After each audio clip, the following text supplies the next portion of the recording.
देखिए, पाकिस्तान हो या खामनेई, कोई कुछ भी कर ले, फैसला तो आज होकर रहेगा, क्योंकि डोनाल्ड ट्रंप पूरी तरह से भविष्य का फैसला करने के मूड में आ गए हैं और उसी पर काम कर रहे हैं ग्राफिक्स के जरिए। चलिए पूरी डिटेल आपके सामने रख रहे हैं, जानकारी आपको देते हैं कि क्या प्लान ऑफ एक्शन है। दुनिया की नजरें आज वॉशिंगटन और तेहरान पर टिकी हुई हैं, आप ये भी समझिए।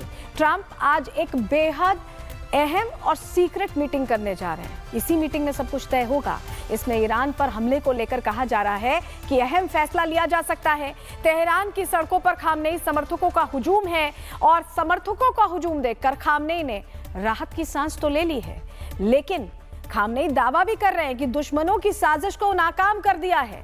लेकिन ईरान के मुद्दे पर चर्चा के लिए ट्रंप ने क्या किया है, एक सीक्रेट मीटिंग, एक सीक्रेट बैठक बुला ली है। ट्रंप ने संकेत दिया है कि ईरान के साथ बैठक की भी योजना, ईरान के साथ बातचीत करेंगे, लेकिन चेतावनी भी दे दी है कि उससे पहले भी कार्रवाई हो सकती है।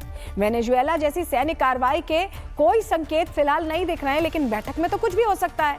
ट्रंप की धमकियों का मकसद ईरानी शासन को सीधे सीधे झुकाना है। परमाणु संवर्धन या मिसाइलों की रेंज जैसे मुद्दे पर रियायतें मिले, इस पर फोकस है। हालांकि ट्रंप ने यह भी कसम खाई है कि अगर खामनेई नहीं झुके तो वो ईरान पर हमला भी कर सकते हैं। इससे भी, इस संभावना से भी इनकार नहीं किया जा सकता। वहीं ईरान के विदेश मंत्री अब्बास अराक्ची ने साफ कर दिया है कि उनका देश बातचीत और युद्ध दोनों के लिए तैयार है, यानी ईरान वेल प्रिपेयर्ड है, दोनों ही कंडीशंस में वो सामना करने के लिए तैयार है। लेकिन आप ये भी समझिए कि ये जो डोनाल्ड ट्रंप बैठक ले रहे हैं, इस बैठक में क्या फैसला ले सकते हैं, इसका एक हिंट व्हाइट हाउस की प्रेस सचिव कैरोलिन लेविट ने दिया है, जिनका कहना है कि राष्ट्रपति डोनाल्ड ट्रंप के पास बहुत सारे विकल्प खुले हैं। मतलब आज की रात ईरान के लिए भारी पड़ सकती है। क्या कहा है लेविट ने, सुनिए। I think one thing President Trump is very good at is always keeping all of his options on the table, and airstrikes would be one of the many options that are on the table for the commander-in-chief. Diplomacy is always the first option for the president. He's told all of you last night that what you're hearing publicly from the Iranian regime is quite differently from the messages the administration is receiving privately, and I think the president has an interest in exploring those messages. However, with that said, the president has shown he's unafraid to use military options if and when he deems necessary, and nobody knows that better than Iran. और इस बीच बड़ी खबर आ रही है, उसका रुख करें, जहां आपको बताएं कि ईरानी संसद के स्पीकर ने ट्रंप को चेतावनी दे दी है। स्पीकर बाकिर कालिबाफ बोल रहे हैं कि हम इमाम हुसैन की कौम हैं, हम इंतजार भी कर रहे हैं और पूरी तरह तैयार भी हैं। बाकिर कह रहे हैं कि आइए और देखिए आपके सभी संसाधन कैसे तबाह होंगे। अमेरिकी ठिकाने, जहाज और सेनाएं, सबको अंजाम भुगतना होगा। ये बहुत बड़ी खबर है, क्योंकि ईरानी संसद के स्पीकर क्या कह रहे हैं, आप सुनिए। तो सरदार मुकावमत रा शहीद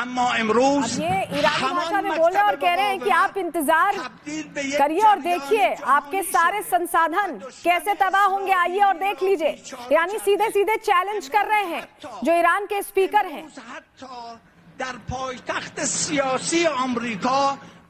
ईरान के स्पीकर की यह खुली धमकी उस जन समर्थन के बाद आई है जहां आवाम का एक हिस्सा खामनेई के समर्थन में खड़ा नजर आ रहा है। लेकिन यह समर्थन कितना असली है या नकली, आगे बताएंगे। उससे पहले आप इन खामनेई समर्थकों के बयान भी सुन लीजिए।